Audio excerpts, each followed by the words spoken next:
Abu Dhabi, the richest city on the planet. It wants to join the City Super League and is undertaking an incredible transformation, building this extraordinary skyscraper, Uldar HQ. Nothing like it has ever been attempted. It'll be a race against the clock. Will this megastructure push even Abu Dhabi to the limit?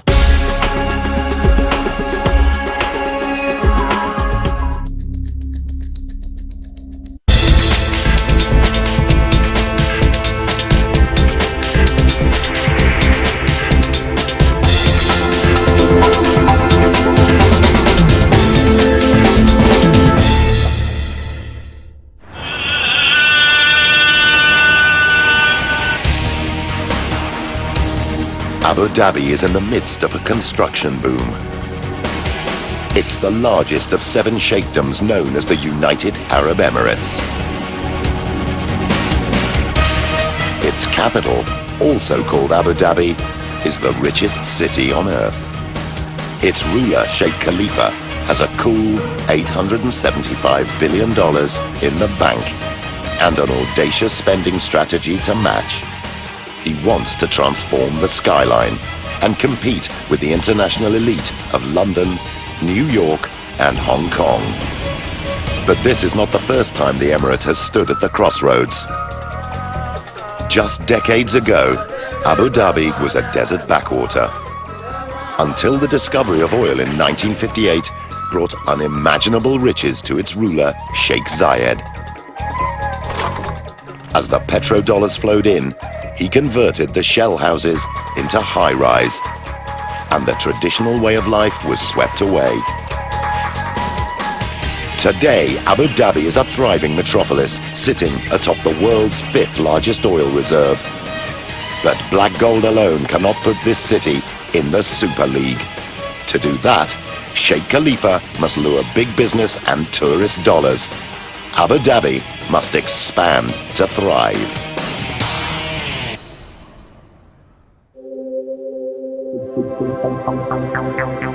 To put Abu Dhabi on the world map, fledgling property developers Uldar plan a whole new micro-city, Al Raha Beach.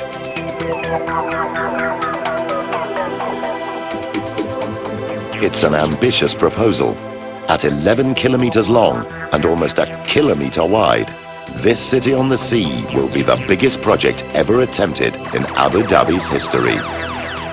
Mohammed Al Mubarak is in charge of delivering this audacious development. The vision of their highnesses and the vision of Uldar was to create this almost mini city where people can live, study, play, and work in one destination.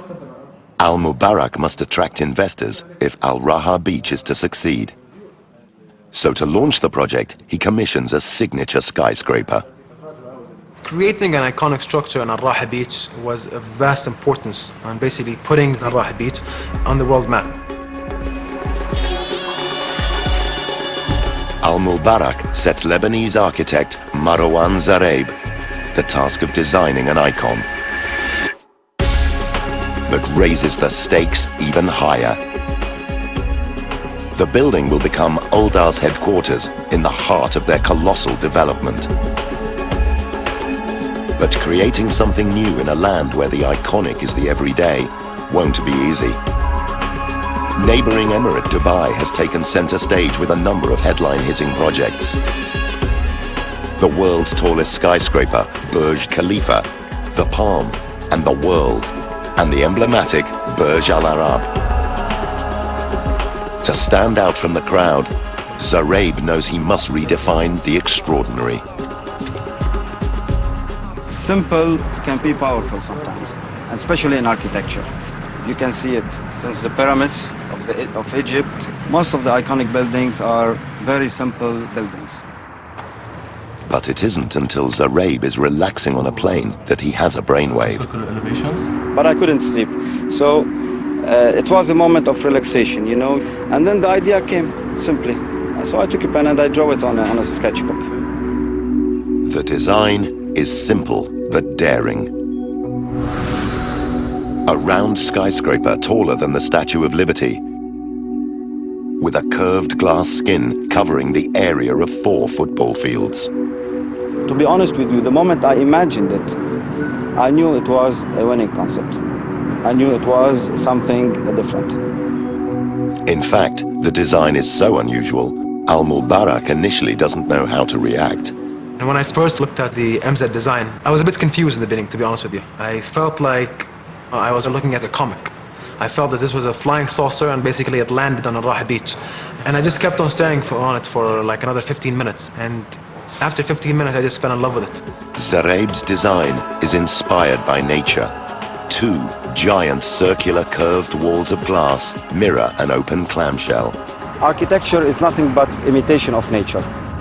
At the beginning, the idea was so geometrical, very pure. It's like a seashell. The seashell has deep meaning for Abu Dhabi with its seafaring heritage. But a circular design poses a problem.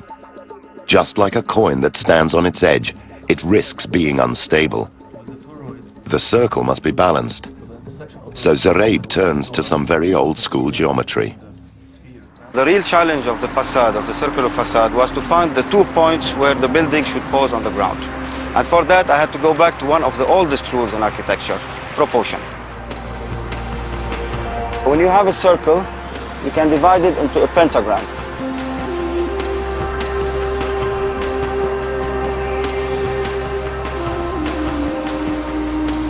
And that pentagram, in fact, is a representation of the cosmic body of the human being. So you can put a man in that pentagram, the man and the universe. So the pentagram will define the 2 points of the circle where the facade will lay on the ground. And this will create the perfect balance. It was the same thinking that led 16th century philosopher Heinrich Agrippa to draw man as a pentagram inside a circle, and has helped architects to proportion buildings for centuries.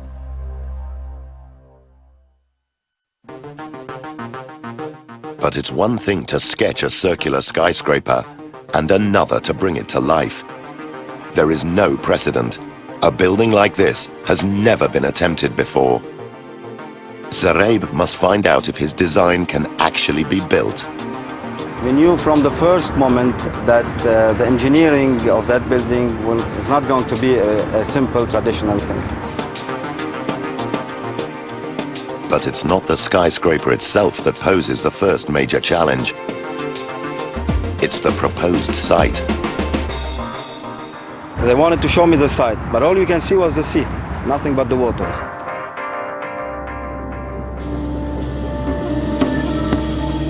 Unbelievably, the solid ground required for Old RHQ does not yet exist. The desired location is 700 meters out in the Persian Gulf and 8 meters underwater. New land must be created. Over 3 million cubic meters of sand must be found.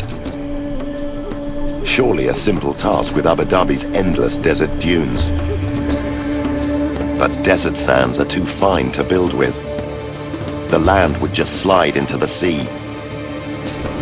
Marine sand is needed. Its larger grains help it stick together, creating the perfect base to build on. Dredging sand from the seabed is one solution, but fortunately, the last sheikh has already done the job for them. Whilst cutting a shipping channel in the late 1970s, Sheikh Zayed created an island of discarded sand. Luckily for the engineers, it's just across the water, so they decide to move all 20 million cubic meters of it. A fleet of cutter dredgers eat their way into the island.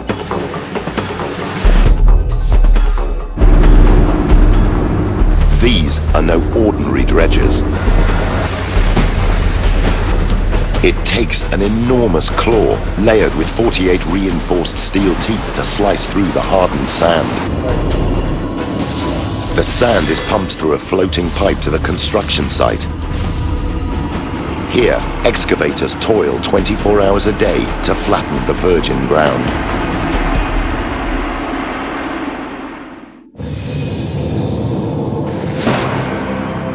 After 8 months, the land for Uldar HQ is fully formed, and with this, the first major problem overcome. Now, engineers must somehow turn Marwan Zareb's radical design into an engineering blueprint. The building is bellied. But it soon dawns on the engineering team that time isn't on their side. We go forward from there. Good. We mapped out the program, and it was I realized that basically from this blank sheet of paper we would have to start piling within 2 months, which is absolutely unprecedented for a building, well, for any building, but certainly a building which is of a unique geometry. Uldar want their skyscraper completed by an astonishing deadline.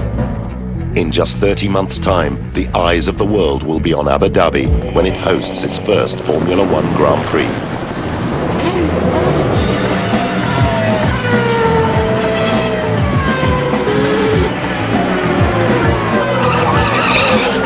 The racetrack will be on its own designated island, complete with hotels and theme parks. And Uldar are building the lot. The international press and tens of thousands of visitors will descend on the city. It's the ideal opportunity for Uldar to showcase their new HQ. But to stand any chance of meeting this target, the team will have to pull out all the stops.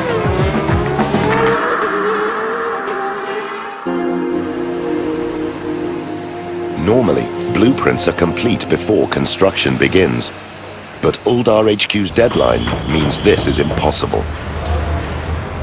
Given the programme challenges with this project, the only solution was to overlap the design with the construction. It's the only way the team can design and build a radical skyscraper in just 30 months.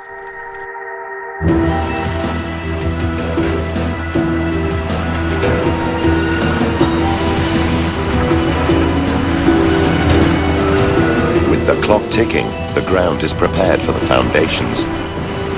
They will carry the loads of Uldar HQ into the ground. But there's a problem. Working on blueprints one step ahead of construction could be risky. The speed at which the construction had to be undertaken meant we had to get the foundations in before we'd fully resolve what goes on above. Even though nothing like Uldar HQ has been built before, the engineers must take a leap of faith and start laying the foundations without a full set of plans. It put tremendous pressure on the team. Problems can't remain problems for long. We don't have the luxury of time to sit around and contemplate what the solutions might be.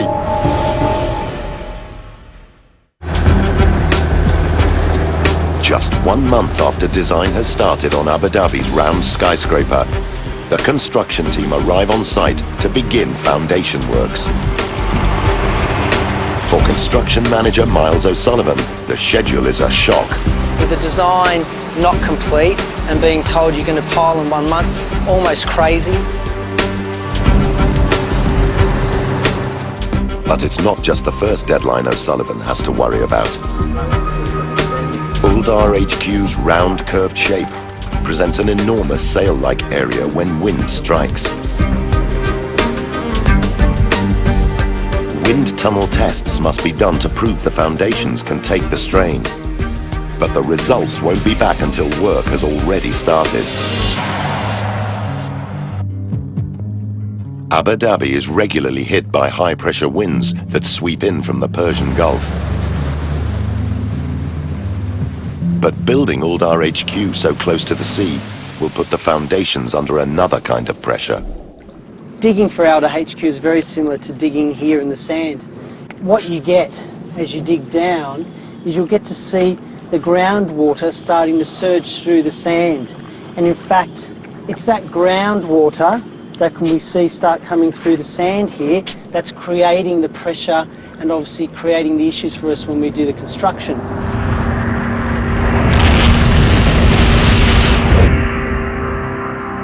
The upward pressure of the water and the loose sand pose a problem for foundation construction. Before excavation can begin, the team must build a solid barrier called a diaphragm wall or D-wall. It's a concrete barricade formed of interlocking panels which socket into the bedrock and reach 16 meters below the surface. The D-wall holds back the loose sand and the surging seawater, ensuring the ground inside the barrier can be removed. These areas here, what are these? The D-wall must be built before the foundations can be laid. But with the blueprint above ground a work in progress, the team can only hope that over-engineering the foundations will make them strong enough. The design calls for about 400 concrete piles that work in two ways.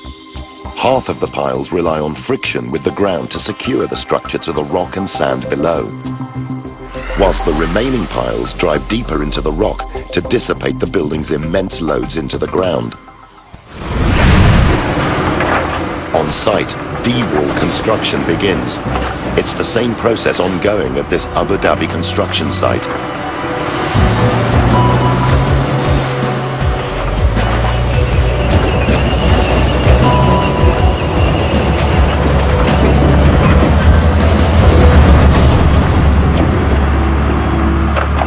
Until recently, Al Raha Beach was just a vision for Uldar's Mohammed Al Mubarak, but the dream is slowly emerging from the sea. Seeing that land come up, seeing the amount of basically work and the amount of basically staff we had on the ground to make sure that was going to be done, that was like watching Rome being built.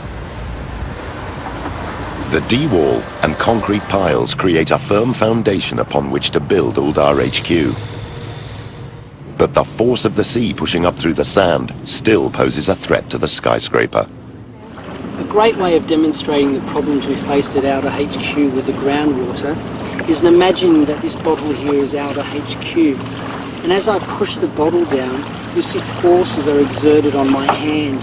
And in fact, that's the groundwater trying to push the building out, trying to push Outer HQ out of the building site. To keep the site dry during construction, water is sucked out of the sand and pumped out to sea. But that's only a short-term solution.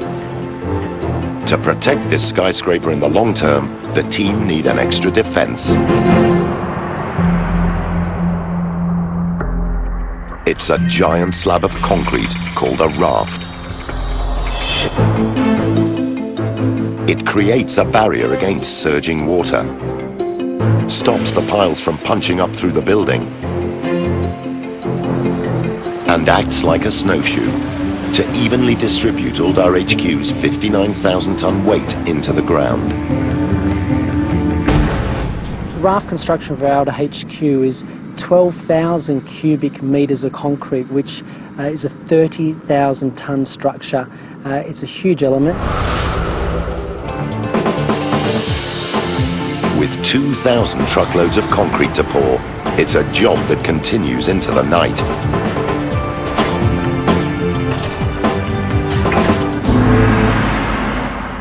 But engineers are just getting to grips with the severe forces that will affect the piles.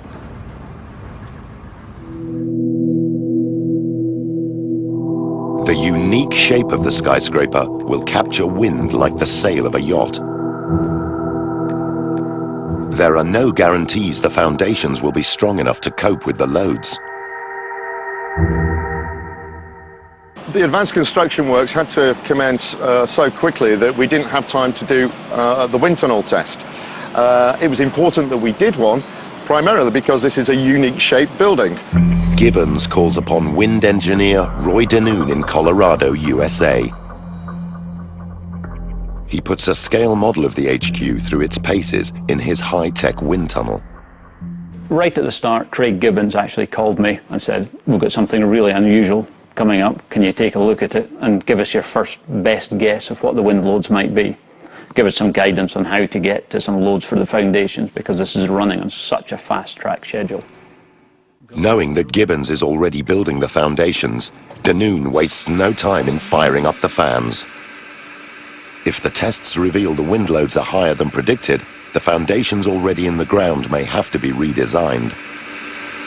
To be putting in the foundations before we could finish the wind tunnel testing. That always gives us a little bit of cause for concern.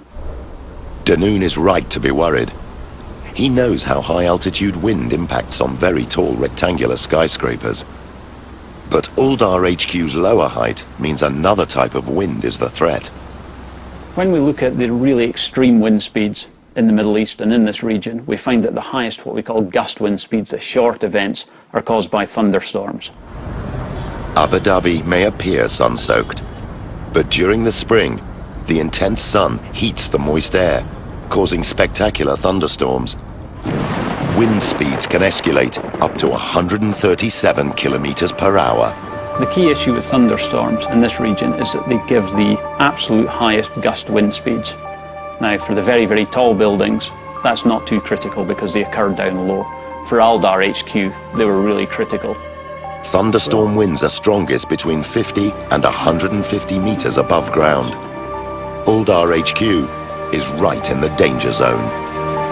In advance of getting the wind tunnel tests, we'd speak a lot with the wind tunnel engineer, Roy Danoon, and Roy would wind me up about the kind of loads he was getting, etc. And knowing that the piles were going in as we spoke.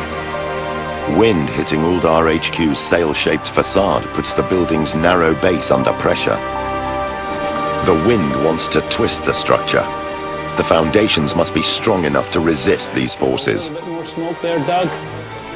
And if you could just crank the speed up in the tunnel just a touch. A little bit more. Danoon analyzes the wind tunnel data. Fortunately for Gibbons, it's Danoon's jokes that have no foundation. When I got the results back from the wind tunnel test, and they were within an absolute whisker of my early predictions, and I was just delighted by that. I couldn't wait to get on the phone. They were pretty relieved, I think, because I think they'd been sweating on it a bit. It was a great relief to know that Roy was just winding me up, and that in actual fact the wind loads were very much in line with what our expectations were. The results of the wind tunnel test are great news, but the relief is short-lived. Now the structure needs a super strong backbone or core. But again, conventional building won't fly with this design. For Uldar HQ, one core wasn't enough. We needed two cores, in fact, to take all the loads down into the structure. Uldar HQ needs two concrete cores for extra stability. The twin spines rise a full 125 meters from the concrete slab to level 23. Reinforced with 6,500 tons of steel, these cores will transfer the loads into the piles. But to channel these forces safely, the concrete must be cast without any flaws. They need a way to build the cores as two single pieces of concrete. The answer? To slip form. It's a clever way to build big concrete towers. Liquid concrete is poured into a giant mold, which forms the shape of the structure. The mold slowly climbs up the core as it's cast, forming a single concrete tower without any joins.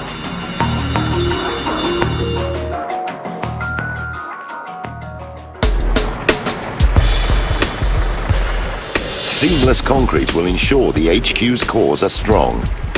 But these 125-meter backbones must be built in only 6 months.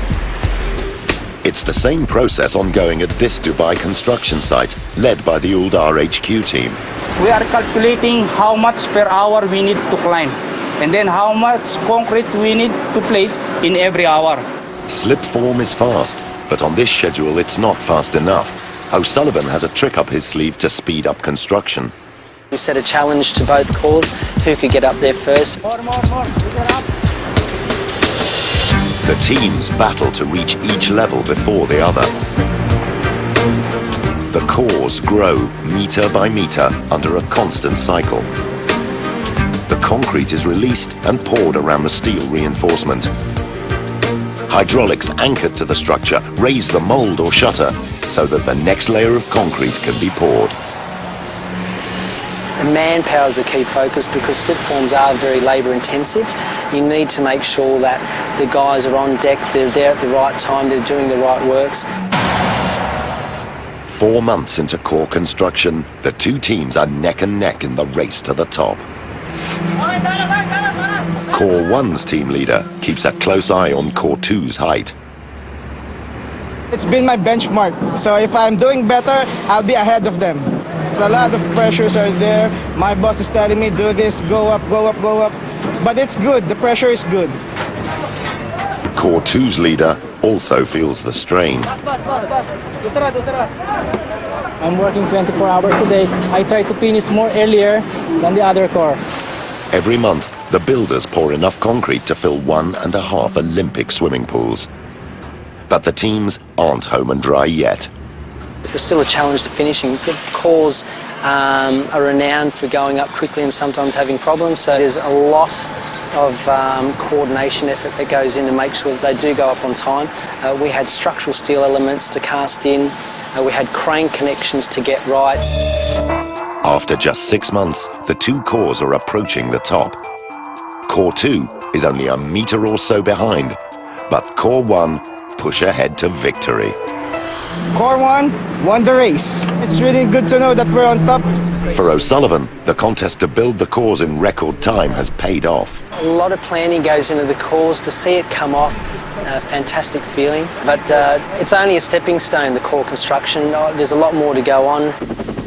The team have so far overcome the obstacles to bring Uldar HQ to life. But now they must face their most complex challenge to date. 1 year in, and Abu Dhabi's radical skyscraper is beginning to take shape. But with only 19 months to the deadline, the engineers must crack how to build Uldar HQ's vast external shell.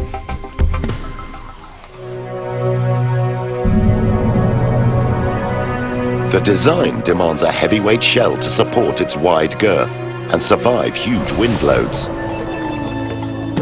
But the architect stipulates open office space, floor-to-ceiling windows, and panoramic views of the Persian Gulf. In the United Arab Emirates, the shells of rectangular skyscrapers are built with concrete. But the geometry of Uldar HQ's shell is so complex, it must be built with the precision of a Swiss watch to fit together. On this scale, achieving millimeter accuracy with concrete is practically impossible. We knew at the outset a wholly concrete building was never going to work in this instance. And Stu, I understand that now we've been able to get a high degree of repetition through. And then we go. The engineers need another solution. The answer? A specialized steel exoskeleton called a diagrid. It's a muscular but slender steel frame that will form the HQ's unique shape and will channel forces through its high-strength beams and joints into the cores. Steel is very strong as a single element, but meshing them all together gives us this added strength and also allows us to make these rather unusual shapes. Very first sketch of the B&U, however, is the impact on the floor structure. So we could have 3 teams of guys working. The steel exoskeleton should make the architect's vision possible, but it'll be a first for the United Arab Emirates. Constructing a skyscraper like this will be a step into the unknown. The geometry of the building presented a significant challenge to us, but the other challenge was that a diagrid building, or buildings using this diagrid system, had never been built before in Abu Dhabi and the UAE. Let's have a look at it if you don't mind. It'll take expert steel fabricators to pull this job off. When we first seen the design, it was something that we knew we had to put our most experienced guys on it. The structure's very, very complex. The army of fabricators work in shifts around the clock to cut and weld 2,500 tons of steel. The factory is building a series of A-shaped steel sections, weighing up to 30 tons each. They will connect together to form the structure's signature curves. But if manufacturing these giant A-frames is not a big enough job, lifting them into position on site will be a major challenge.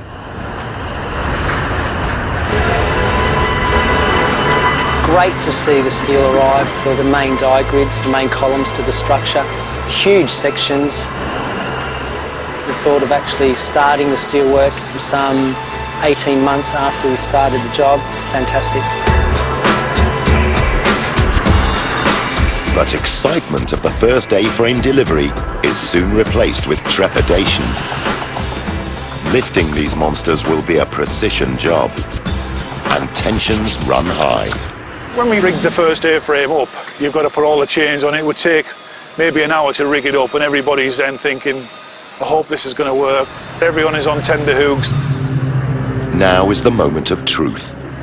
The A-frame is lifted off the ground. There was a big ah from the crowd when it went in.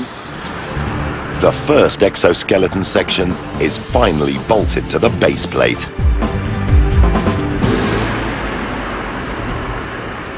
To see one go in, an amazing feeling. First A-frame up. Again, a milestone achieved, but then a lot more to go. Another 99 A-frames must be fitted to form Abu Dhabi's unique skyscraper. The handover date is now just 19 months away. So the team must now focus on the HQ's interior. The structure needs an alarming number of restrooms, 85 in total. This is no weekend DIY job. It'd take an army of plumbers and time the schedule cannot spare. So to fast-track the task, the team innovate again with prefabricated washroom modules or pods. A pod is a factory-made restroom, complete with lavatories, basins and mirrors, ready to plug into the building. The team plan to lift these 12-ton pods by crane and lower them into the cores like a giant game of Tetris. Construction is a finely tuned sequence. The pods have to be in before the exoskeleton blocks access to the cores.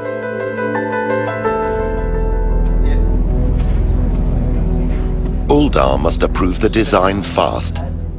But there's a problem. We produced a lot of visuals and graphics which we had signed off. Then we actually built the pod. We went to look at it at the factory and a lot of people thought that's it. But Uldar unexpectedly rejects the pod design.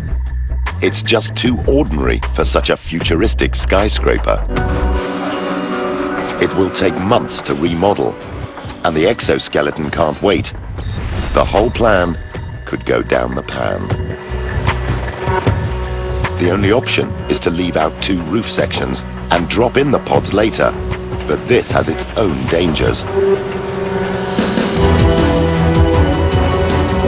With 0 hour looming, the team must now wrap the building's skeleton with a glass skin. And no one has ever built a glass facade like it.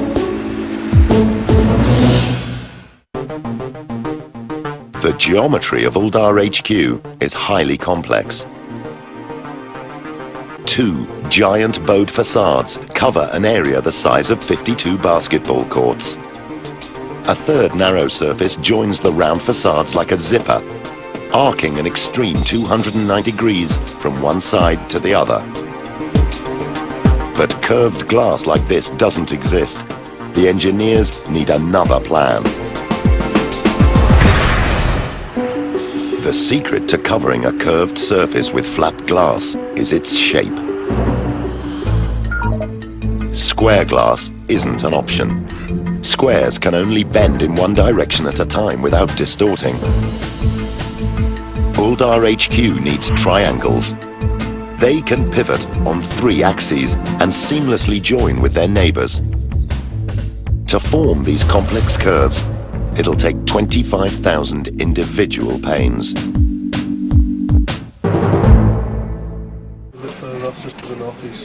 But before glass production can begin, the team must know what wind pressures it will face. It's back to wind engineer Roy Danoon, who must test the design in his wind tunnel. When we first saw the design, we knew there was some potential for some quite high glass design pressures. If you under design a pane of glass, then it will be sucked out the building. The large facades are most likely to cause trouble. The biggest loads on the overall building are the winds coming flat into the wide face so it's capturing it almost like a sail. The wind comes into the centre and spreads out around the building, and where it separates and splits away from the building around the edges, that's where we see the largest pressures. The pressure is like a big SUV hanging off the outside of each panel. But that's not all Danoon's test reveals. The circular shape of Uldar HQ creates another problem. When we initially saw the design, the sharp edges threw up the warning flag that said, look, we can get some pretty large pressures here. Where the wind hits the edge of the narrow strip of glass, it spirals in on itself, creating a vortex.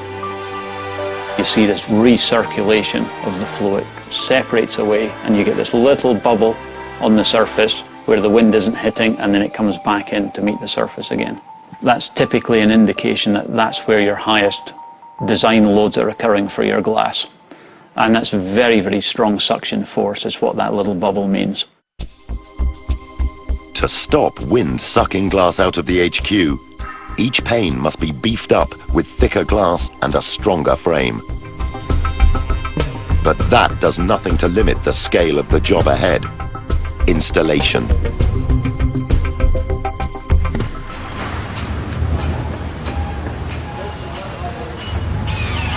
You talk about 25,000 pieces of glass. To do that for the building in 10 months, it's a monumental effort. It's a constant battle, making sure that you get the glass to site. But having the glass factory on site is a lifesaver. It made it easier for the site to actually call up on glass. Once they are installing the panel, they ran out of glass, we're immediately on the phone. Hey, we need more panels over there, so we got them on a truck, and 5-10 minutes later they were on the site. The glass factory sends the panels to the site by truck, and the panels are lifted by crane up to the installation team.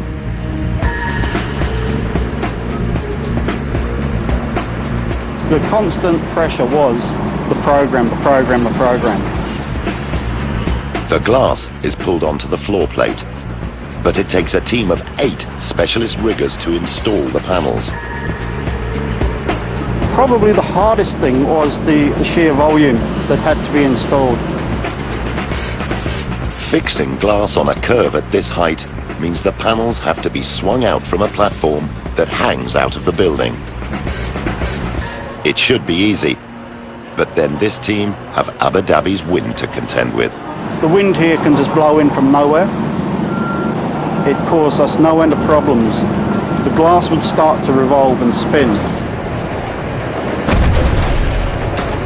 We would get a choice whether to lift it, bring it into the building, put it down, or to put it straight back down on the ground.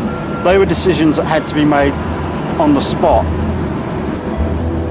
And you don't want a large panel coming down from 20 stories.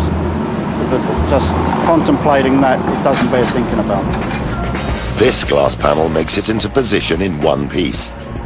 But the team have another 29 to install every day if they're to meet their targets. We got it up to 30, 32 on average, and I think the best day was over 40.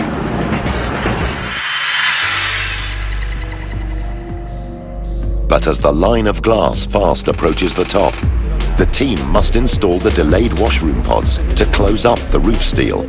Yeah, so if they did... You get 15 metres, 15 metres in one day.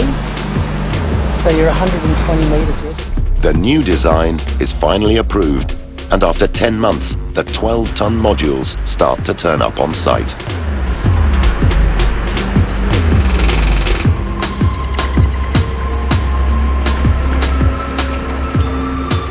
The pod drops are quite quick. We hook them up, we take them up the 140 metres to the top of the tower crane. The pod can now be lowered into the core shaft.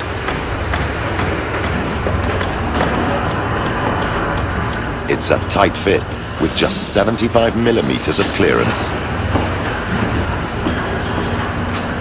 When I saw the first pods in, it was a relief that that saga was over and we'd actually managed to achieve what the client wants. The pods are on the move, but the long delay has serious consequences.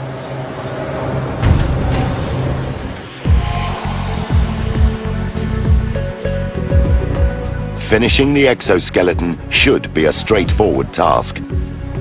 But the incomplete steel roof has sagged out of shape.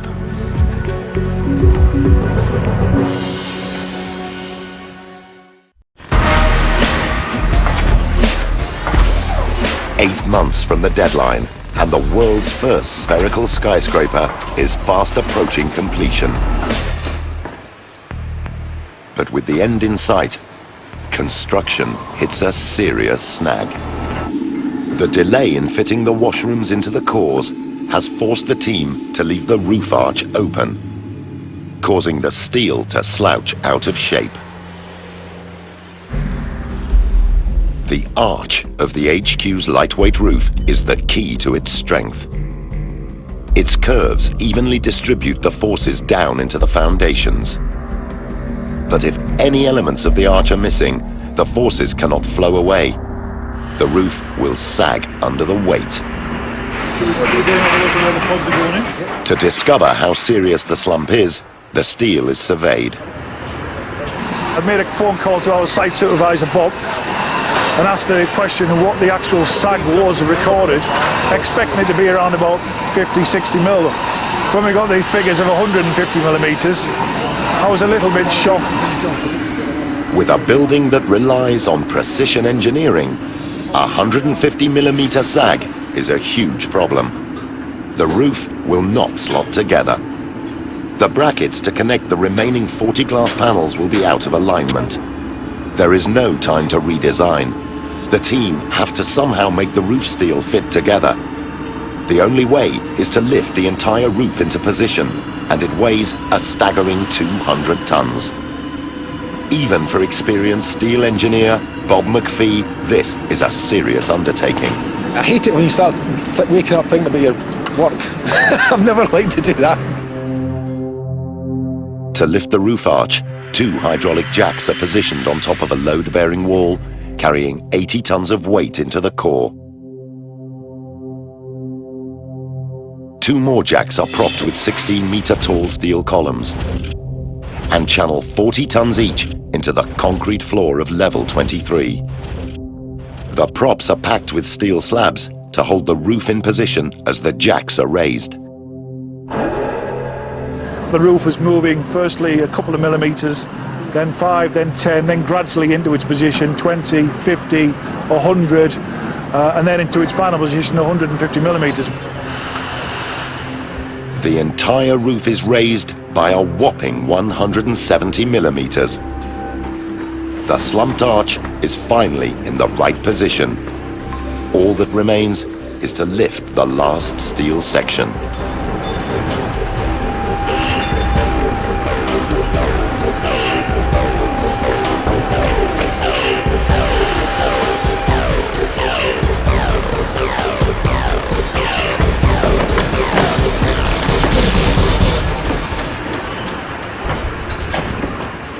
It's a tight fit.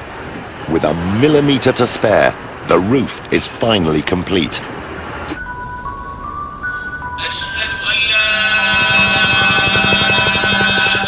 With just weeks to spare before Abu Dhabi's first Formula One motor racing spectacle hits town, all of Uldar HQ's 25,000 glass triangles are in position, except one.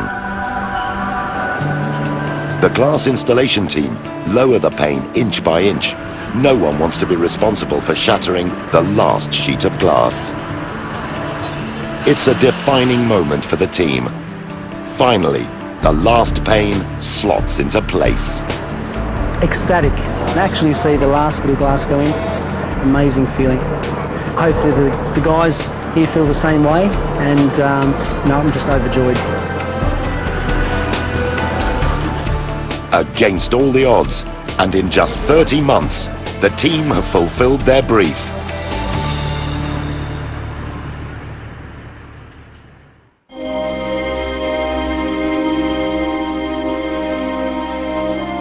An engineering triumph. This is Uldar HQ. This spherical skyscraper, a world first, rises 125 meters above the Abu Dhabi sands. All 3,000 glass panels mirror the surrounding landscape, reflecting the blue skies and the rolling sea of the Persian Gulf. Amazing structure. You don't see any circles in the world being constructed, so to be part of that was fantastic. Mindful of all the issues and challenges and highs and lows in between adds to that feeling of triumph. Mohammed Al-Mubarak fell in love with an extraordinary idea. But will the building match his high expectations? It's really a work of art. It's a stunning building. To me, it feels like it should be in a museum. The space is unbelievable. It's really a colossal building. When you come up front to it, it's even bigger than you even imagined. And for it to come from paper to that, it's great. Already an icon on the Abu Dhabi skyline, Uldar HQ should lay solid foundations for the future of Al Raha Beach. Architect Marwan Zarev is delighted to see his concept sketch come to life. The building is more beautiful than the original idea because it's real now. It's no longer a simple concept. It's became reality. Uldar HQ is a structure that rivals not just Dubai's iconic buildings, but can stand proud on the international stage. The HQ building has really put Abu Dhabi on the world map. If you ask me today, we're not yet into the world of Singapore or New York or Paris or London. Will we get there? I absolutely believe so we will.